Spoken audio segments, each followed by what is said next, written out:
Hello and welcome to Atop the Fourth Wall, where bad comics burn. This should have been reviewed a long time ago.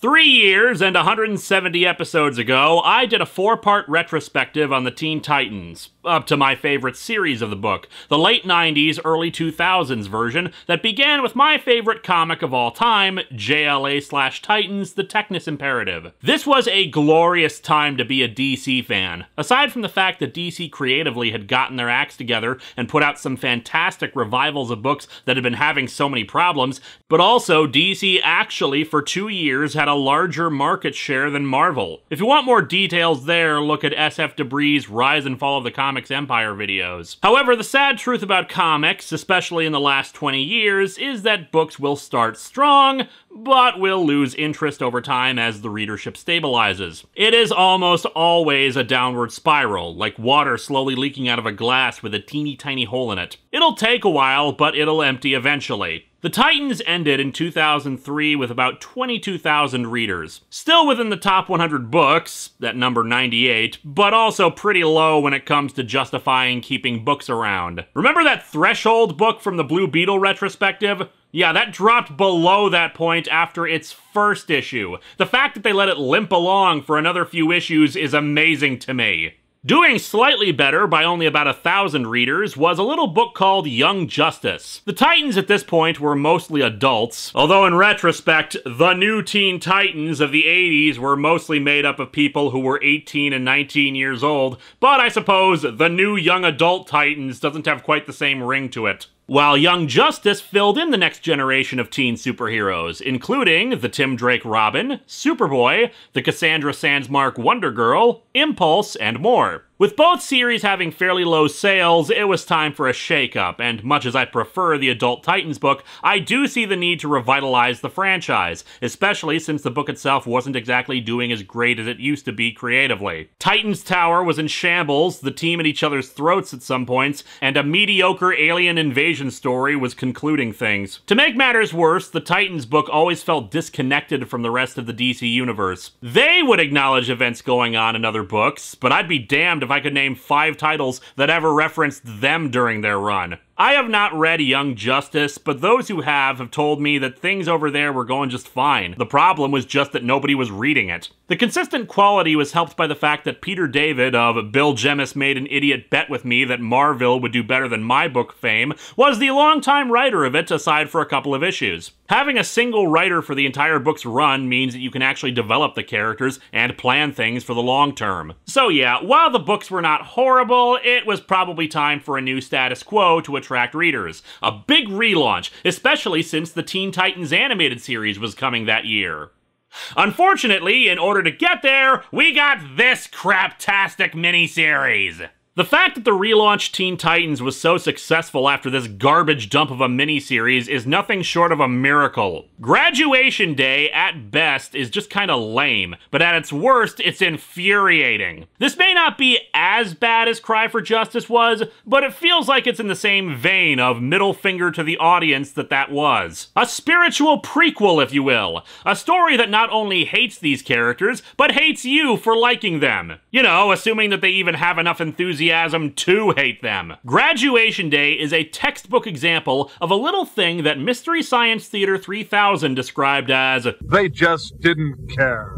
So let's dig into Titan/Young Justice Graduation Day #1 and see how you destroy 2 teams with a shrug and a disinterested sigh.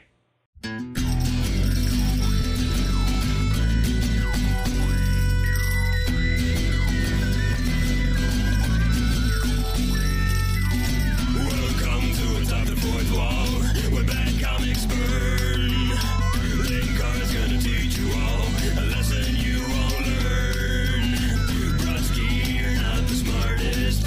Life out, you're not an artist. Anyone who's had a bad comic published, it could be your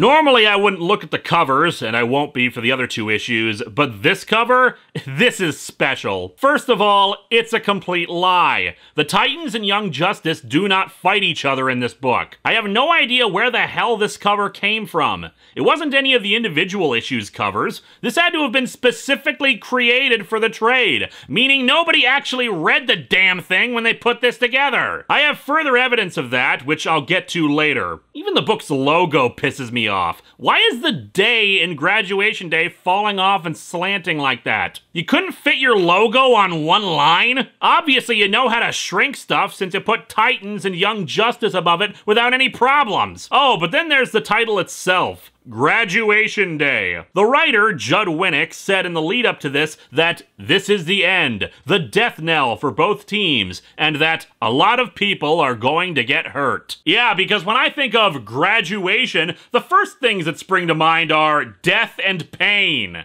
Actual serial sexual harasser Eddie Berganza, editor of the book, said, teens have to grow up. Except, of course, they're staying the same age and still will act like teenagers and will just be on a different team. And, of course, the Titans aren't teenagers anymore, which was the entire point of their book. So this comic's name is an outright lie, too!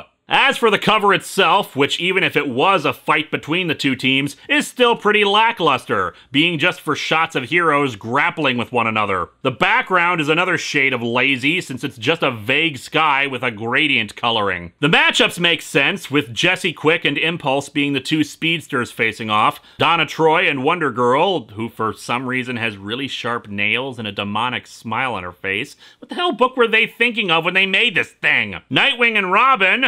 But the one that makes no sense is at the bottom, with Superboy and Cyborg. What the hell do they have to do with each other? It's just their heads, too. You didn't need to include them at all. In the actual cover for the first issue, they didn't either. Just Robin, Wonder Girl, and Impulse running with their shadows, forming stylized versions of their Titans counterparts. Simple, effective, and makes sense. The layers of bullcrap on this cover keep going, because we also have this inexplicable red stripe along the left side. Maybe this was a thing for trades at the time, but I don't remember this at all. Not helped by the fact that the creative team's credits are in there, but a lot of them go over the edge of the stripe. Why not just make the stripe half an inch longer and move everyone over? It's not like we're so desperate to see Nightwing's other fist. Hell, just shrink the credits so they fit inside it. This trade cover is maddeningly stupid. Although calling it a trade is being a bit generous. Even for a 3-issue miniseries, this feels thin and flimsy. And I have never encountered a trade paperback collection with ads for completely unrelated products on the back cover.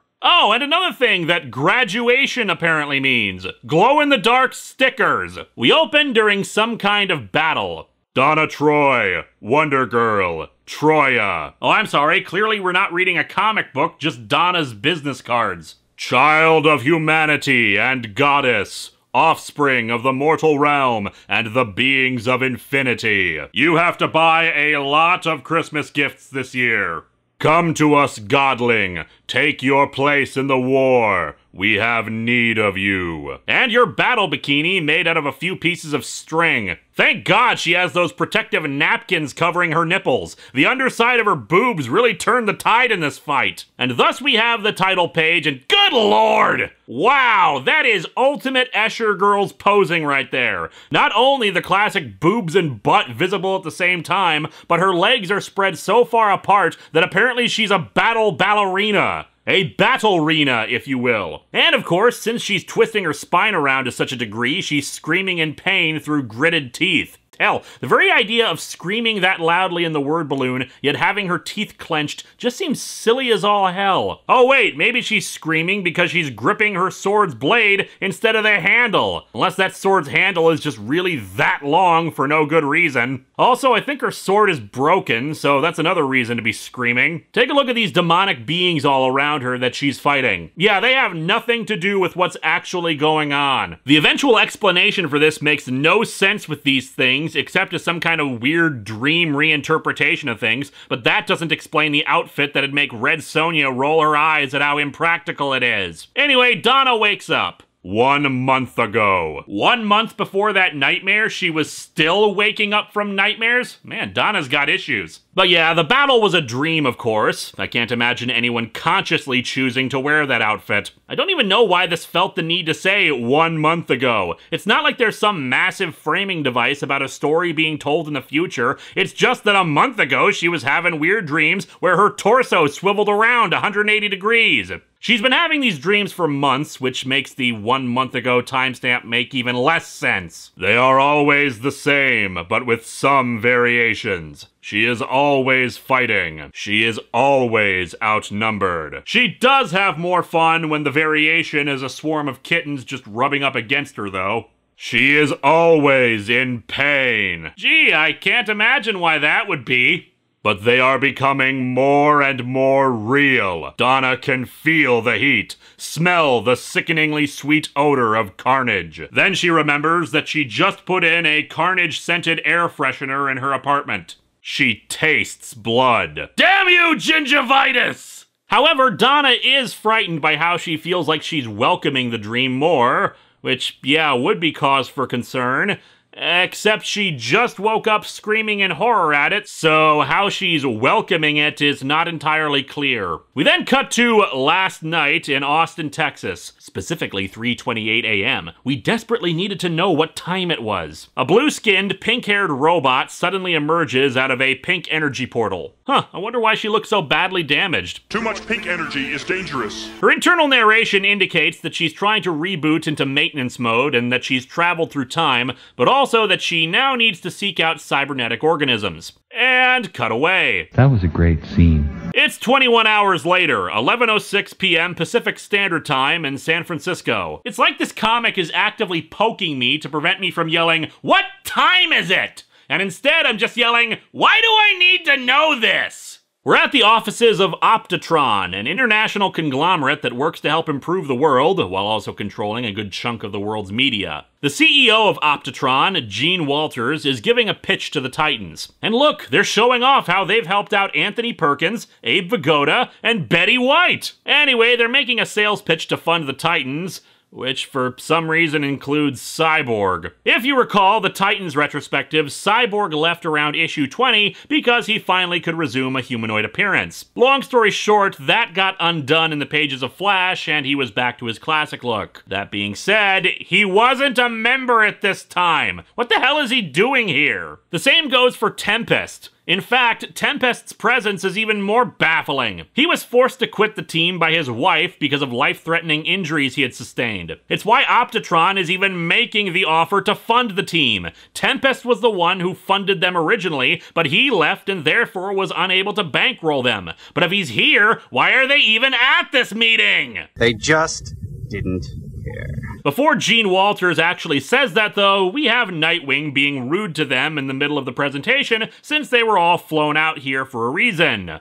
Which makes me wonder what he thought they were doing there otherwise. Then again, maybe he's just pissy because they're having this meeting at 11 o'clock at night. Was that the reason they told us what time it was? To indicate that it's past Nightwing's bedtime? But yeah, Optitron wants to supply the Titans with new tech, a base, and the funding to focus on doing their superhero stuff. Nightwing naturally wants to know what they get out of it. Walters tries to spin that it's for the good of the world, but Omen, being psychic, reveals that they want the biggest tax write-off in American history, leading, of course, to the inevitable crossover between the Titans and Captain Tax Time. Walters doesn't deny it, and really, when there's a telepath in the room, why would you even try? But he also says that the tax savings will be passed on to consumers of their products and their employees, something that Omen confirms he means. He's telling the truth. Their hearts are in their wallets, but they do want to help. I also keep my kidney in my messenger bag. Also, I just noticed this, but did they name Gene Walters after Jennifer Walters, aka She-Hulk?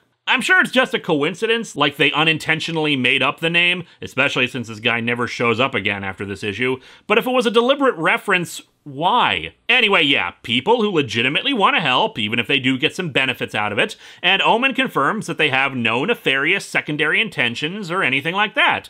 And really, the Titans have gotten funding from both private industries and the government before, so this seems like it'd be a good deal. Or Nightwing can flat out refuse, storm off in a huff, forcing Arsenal to chase after him and ask what the hell. It begins with them just funding us. Then they've got us fighting their own little wars. I'm sure there's some land rights issues in Asia that they'd love for us to tackle. Yes, and you couldn't possibly negotiate with them or contact Bruce or Clark or the various other either super rich or skilled investigators to look into potential problems and come back with a counter offer if you see anything shady. No. Best to just be a dumbass. I don't want to give the impression that I'm all gung-ho for this idea. Nightwing's concerns are legitimate, but it really bugs me how high and mighty he's acting when he just got confirmation that they weren't looking to do horrible things to them. And when you get right down to it, considering how often superhero vehicles and headquarters and equipment gets trashed and needs replacement,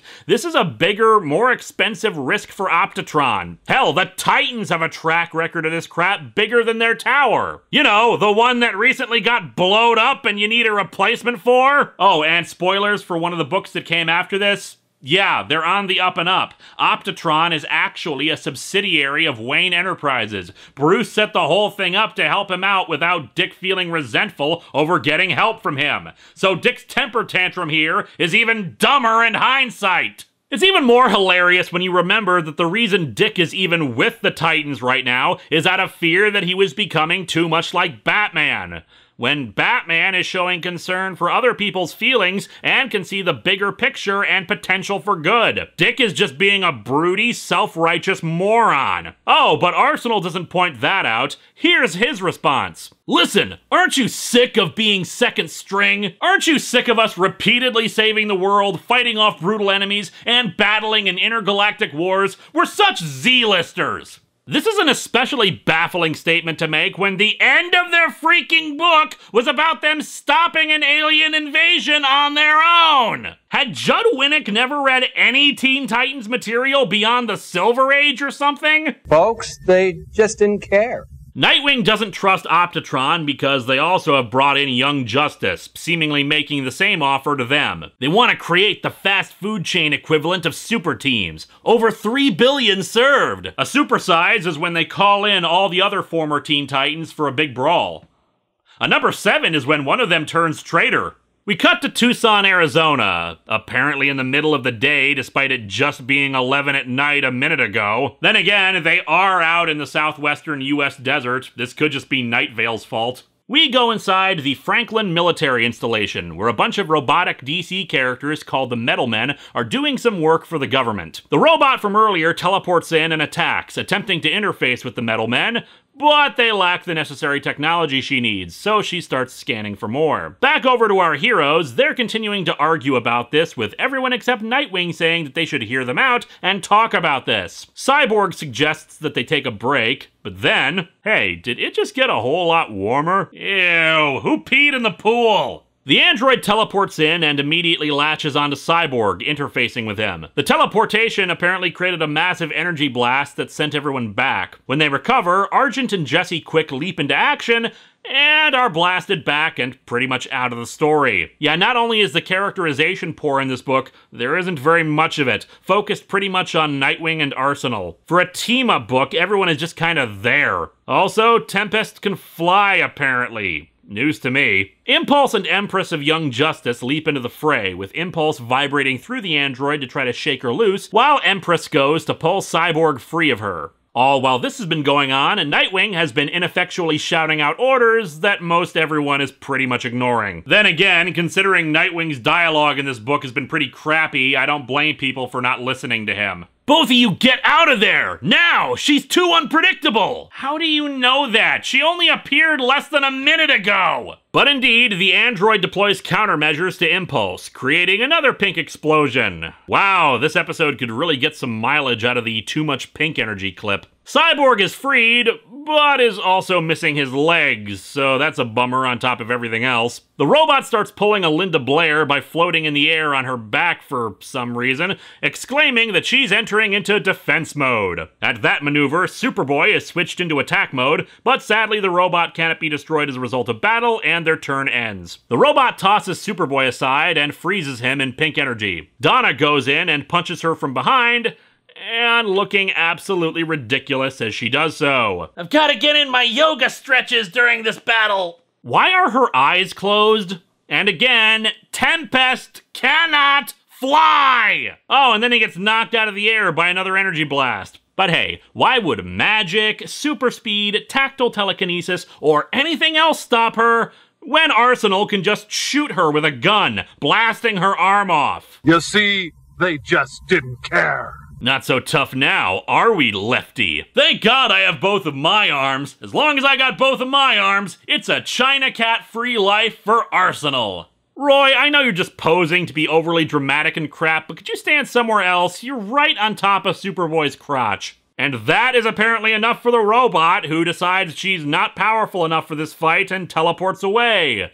With this bizarre close-up shot of her eye for some reason. Seriously, it just zooms in on her eye and then teleport. What the hell? And now enjoy this montage of everybody injured or unconscious. All in all, 100% successful trip. And so the first issue ends with Cyborg exclaiming that this was all a mistake. The robot didn't intend to hurt anyone, which Nightwing snarkily responds with, "You could have fooled me." That's because it was very poorly written, Nightwing. You should be used to that by now. Hey, you see that "to be continued" in the corner? Normally, that is a sign that the scans I'm working with are from the individual issues and not from the trade collection. That's because trades remove those since, well, there's no point in having "to be continued" when you're reading everything together in one book. Sure, they might throw in the issue's cover to indicate there's a break in the story, but otherwise text like that is taken out. Except for in this trade paperback, where that text is left in for both issues 1 and 2. As I said at the beginning, clear evidence that nobody actually read this thing before putting it together. Folks, they just did not care. This comic sucks, and it's only going to get worse. At best, it's pedestrian and average, supported on the idea that you're already familiar with these characters and thus don't have to work on developing their characterization in any significant degree. In some cases, that's okay, but it might have been helpful if we were given stronger characterization of members since, gotta be honest, I don't know very much about Young Justice. This was still during a time when I was only really following the Titans. That changed, obviously, but this book is supposed to bring about the end of 2 teams and start 2 new ones. And its first issue doesn't show off anything unique or interesting, just Nightwing complaining during most of it. The fight scene was atrocious. Aside from the robot just being overpowered and being able to counter everything thrown at her, everyone seemed impulsive and inexperienced despite, you know, having more than 100 issues between the 2 teams, not even counting the full history of the Titans. Everybody was running at the robot no more than 2 at a time. And it's not like Arsenal defeated the robot by being clever or something, he just shot it! This is pitiful! Next time, we continue with Graduation Day, and the first of 2 huge missteps that made this book so infamous.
Oh yeah, I've seen this face on a blue robot before. This is what happened when I accidentally installed Windows 10 on Poyo.